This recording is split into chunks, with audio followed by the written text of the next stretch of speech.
Hello, Internet. It's officially spooky season, which means it's time to put green dye into every conceivable food product known to man. Although I love putting poison in my body during the month of October, I decided to go even further and dive into the horrors of TLC's Extreme Cheapskate. Just a forewarning, what you watch from here on out is not normal.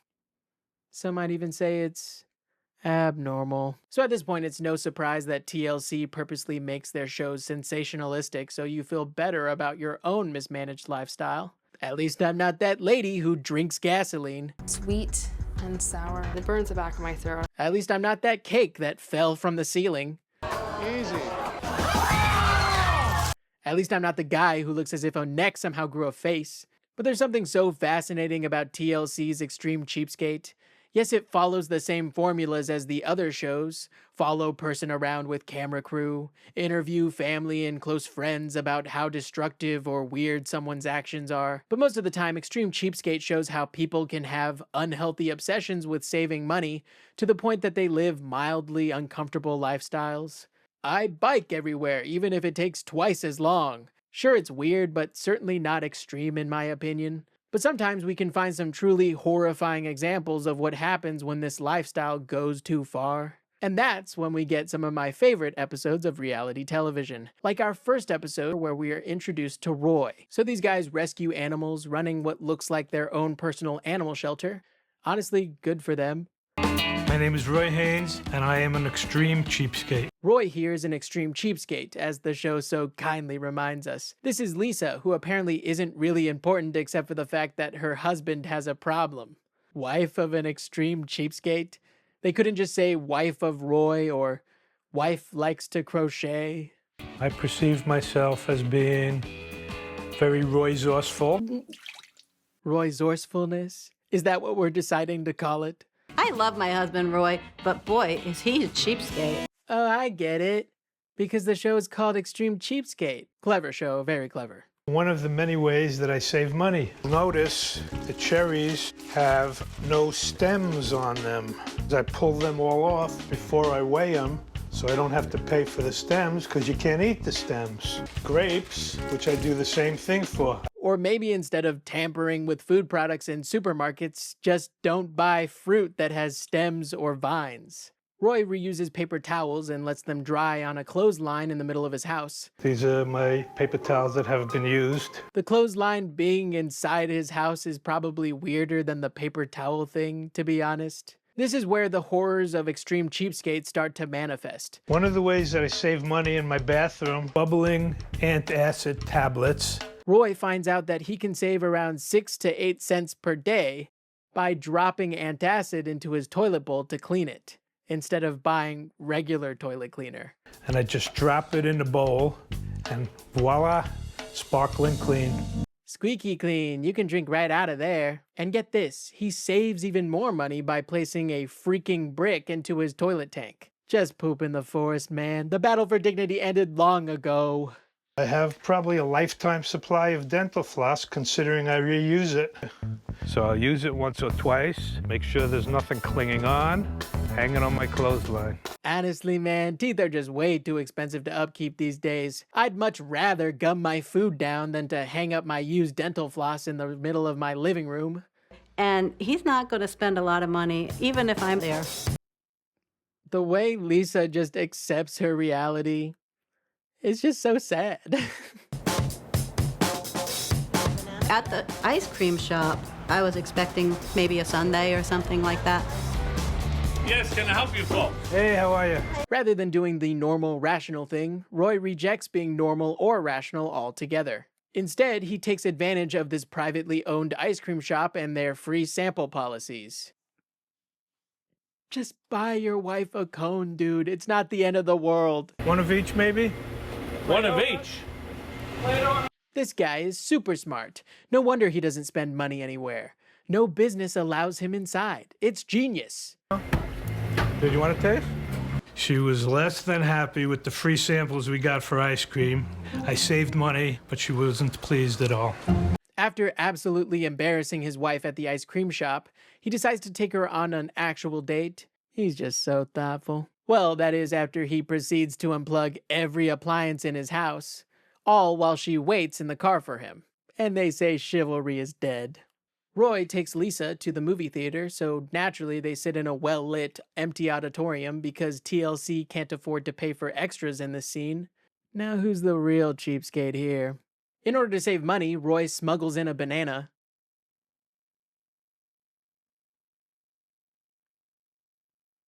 How'd I get this on? Here, keep it low. Here. People smuggle food into the movie theaters all the time. I don't like it, but they do it. Hey, wait a minute, Roy. You can't eat banana peels. You should have peeled it before you waited. You would have saved the whole 10 cents. Honestly, some people just don't think the same way as I do, I guess. Lisa asks for her own food items from concessions, so Roy, being the resourceful man that he is, and not wanting to spend money, digs in the trash for a discarded popcorn bag and soft drink cup. He then runs it under some water and calls it a day. Clean out this cup, it'll be good as new. Yummy. Then he decides to abuse the theater's popcorn and soft drink refill policy because that's what loving husbands do. This movie theater gives free refills with their popcorn and soft drinks, so I found a few containers in the trash and surprised my loving wife.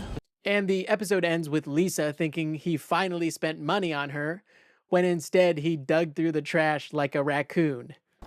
I was shocked when he handed me popcorn and a soda.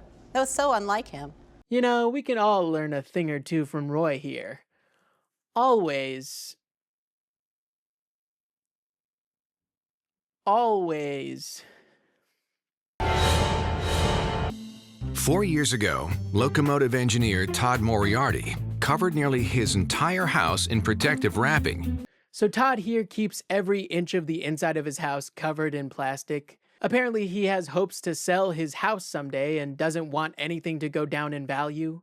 It's very important for me to keep everything covered with plastic because I want to try to keep that resale value intact when I try to sell the house. He's been living this way for nearly 4 years, which I find to be very funny. People laugh. I mean, they come into my garage, they come into my house, they're like, you know, what are you, the bubble boy? I'm glad that Todd acknowledges here that people could find his lifestyle comedic, since he basically lives in a giant trash bag. It's on the stairs, too. You do not need that much plastic to protect your house. What the heck is this guy doing that he feels like he needs to cover his stairs with plastic? Wait. Is Todd a serial killer? Are we in a psychopath's house right now? They can laugh, I don't care. I'm laughing all the way to the bank. Jokes aside, I actually feel bad for Todd and his ex-wife. They obviously loved each other at some point, but I think Todd's practices actually did drive her away. I love Todd and we're friends to this day, but I will have to say that his cheap ways and cheap habits and quirks were a factor in us getting a divorce. Oh, man. One Christmas, Todd bought me Doritos and chocolate chips for Christmas. And I cried. Hard. Ooh. Todd, in order to save money on washing his clothes in a traditional machine, keeps his clothes in his freezer instead because he believes it kills bacteria. I don't have to put them in the washing machine. It actually kills the bacteria by having them in here. That's not true at all, but I appreciate your wishful thinking. That way I save on laundry detergent, I save on time, I don't have to use electricity to run my washing machine. Yeah, it's like I just bought them. Hey man, do you got any milk? What the heck? Todd now shows us this very smart thing where he strips naked and washes his clothes in his jacuzzi. Then he washes himself in the jacuzzi. Then he heats up his food in it just for good measure. And just in case you think that Todd hasn't covered enough things with plastic, it turns out, with Todd here, enough is never enough. I've got plastic not only on the dashboard and on the steering wheel, but I've got it on the seats, I've got it on the floor mats. Not only does this practice make Todd's car the perfect car to commit a crime in, it also looks really annoying to drive. Additional to having loose plastic flying up and down in his tiny car, he also hangs up his clothes on a clothesline strung up in the back seat, completely impairing his visibility. Why not do what Roy does and put your clothes up to dry in the middle of your living room? Roy was onto something, and I'm tired of pretending he wasn't. Got any good deals on seafood today? I do. What you looking for? Anything that's gonna be past its expiration date? Do you have anything that's old, anything expired? Todd intentionally buys expired meat and fish so he can save even more money. I estimate that I probably save about $75 a month on expired groceries that most people don't want. Yeah, I wonder why. It's such a good deal. So that was the horrifying tale of Todd. Hope you don't have nightmares. If you thought Roy and Todd were scary, our next guy is even worse. Proceed if you dare, just make sure not to pee yourself this time. That's super embarrassing. Adults don't do that. Our last terrifying feature follows Greg. We all know Greg, right? My name's Greg Insko. I'm 29 years old. I've lived in Cincinnati, Ohio all my life. Greg here is, you guessed it, a Zumba class instructor. Oh yeah, and he's an extreme cheapskate too. And I'm an extreme cheapskate. Greg, you might notice, is a little more than just a cheapskate. He's also a human guinea pig. I'll do a clinical study anytime I can because those pay really good money. He actually bought this souped up car all for the low price of having a clinical trial where they placed ointment in his bottom. I wish I was joking. I had to put ointment in my butt. I'll do anything to make a buck. Yeah, we know. Greg uses the complimentary window squeegee to wash his entire car because at this point he has nothing else to lose. And you can really wash your whole car with it. Afterwards, he gives us a tour of his condo. Hi, welcome to my condo. So you might be wondering, if he's such a cheapskate, how did he end up getting this massive condo, I wonder? One of the ladies from Zumba said, hey, my grandpa just passed away if you want to live in our condo for free. In return, I'm supposed to mow her lawn, but you know, you can't beat free rent. Hey, Greg, I see you're kind of smiling right now. Could you maybe not do that? I love a good deal as much as the next guy, so don't take it the wrong way when I say, maybe don't act happy that you got something for free because the previous person who had it died. You know, let's just be a little sensitive. These are my roommates. We got Raj and Kevin here. Both of his roommates look so uninterested to be on camera. So here's where things get a little interesting. So Greg lives in the condo for free. His roommates pay him rent. Do you see the issue here? I don't know how much Greg pays for the apartment, but I do know that Kevin and I pay a pretty fair amount. It's a large 3-bedroom condo, so I knew I'd be able to take my roommates with me and charge them rent even though I'm living for free. That's not even a cheapskate thing to do. That's just straight up stealing money. I think it's becoming more and more apparent that Greg here isn't really that good of a guy. This thing is way too warm. I thought I was going to be able to make the entire video with it, but this thing has to go now. Hey guys, can you get me out of here? I spent $30 on this and I already ripped every seam. Like I can literally just tear this away right now. Worth every penny. This is the kitchen. Greg gives us a tour of his kitchen, which actually just ends up being a bunch of stuff he's taken from restaurants or children's birthday parties. And if you were wondering what Greg uses for cups, don't worry, it's very genius. I actually reuse yogurt cups. He just uses old yogurt containers. He even has an extra big one for guests. But if we get a guest, I actually give them the big cup, so it makes them feel special. Love to see it. If you thought we were done with weird bathroom-saving techniques, think again. The biggest money saver in the whole condo is right here in the bathroom. Greg first shows us how he showers with his clothes on so he doesn't need to wash his clothes separately in a washer. Greg thinks that he lives a pretty normal life, and most other people would probably think so too until they get to know him. He takes showers with his clothes on. The water that trickles down from his body is collected in a bucket that he uses for his toilet water. That means that he doesn't flush until the end of the week when he's collected enough water from his showers to fill the bowl with. At the end of the week, when I'm ready to flush the toilet, I take that water and pour it directly into the toilet, and that's what causes the toilet to flush. I think the most notable part of Greg is his confidence.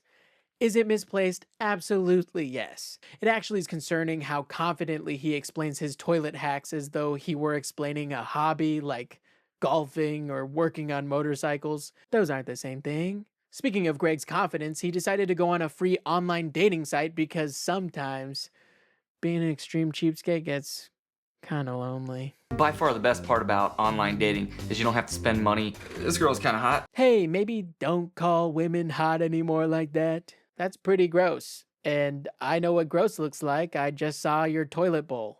Easygoing, homebody, good cook. Oh, she likes camping. Oh, and she likes long walks. Long walks are free. Unfortunately, Greg finds a woman to his liking, so he decides to call her. Not privately, no, of course not. On camera for everyone to see and hear. And it is the most awkward thing to sit through. Hey, I saw your ad online, actually. Ad? Is he shopping for a girlfriend right now? I'm taking Brandy to a barbecue restaurant because it's much cheaper than like a sushi place. But I'm hoping that she ate earlier so she's not as hungry. Bold strategy, inviting someone to dinner and hoping they already had dinner. Let's see if it pays off for him. So the date begins, and immediately I'm very uncomfortable. Somehow I don't know if shoving cameras into people's faces during their first date is very romantic. What do you think of the place? I like it. Pretty cool? Yeah. Hey guys, so sorry about this, but could you actually speak a little bit louder? I can't really hear you guys. Yeah. Can you angle your faces a little bit more towards the mic? I can't. Sweet tea. Sweet tea. Is sweet tea free refills on that? And Greg cannot seem to help himself and starts to ask his date if they want to share an entree from the kids menu. You want to like share a meal maybe? Yeah, we can do that. Okay. Did you see the kids menu? All right, let's see. We could get a veggie plate. That's only $5.50. Do you hear that? Sounds like love. Lots of love going on right now. Greg's date looks like she wants to be literally anywhere else. This portion. Like big enough for two probably? Even the waitress is not really wanting to be here. You like a rack of ribs? No, just like one rib. The rack is like kind of expensive. And I didn't know if... Greg also is absolutely killing it when it comes to small talk. So, what else do you do besides save cups and utensils? What else? He starts to brag about how much his toilet practices save him money. He tells her this while they are eating, no less. At my condo, like to save money on water, we only flush once a week. And I save like $30 a month easily. She is obviously disgusted by this information, to which he tells her that if she ever comes over, he'll let her flush. If you come over, I'll let you flush. Somehow, despite all of this, she actually might go out with him again. Even though he's a little cheap, I could look past that, and definitely, he's a really sweet guy, so I would definitely go out with Greg again. If somebody doesn't like you for who you are, then you shouldn't be with them. You know, maybe I was wrong about Greg.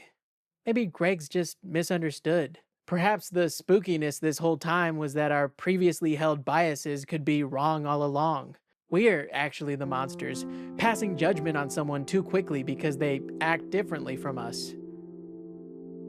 Nah, that can't be it. Then I would be wrong, and I can't accept that. Anyway, that was TLC's Extreme Cheapskate. If you enjoyed the video, please consider subscribing, leaving a like, comment down below your worst Halloween costume you've ever worn, and join me in the next video where I permanently turn myself Shrek green. Okay, bye.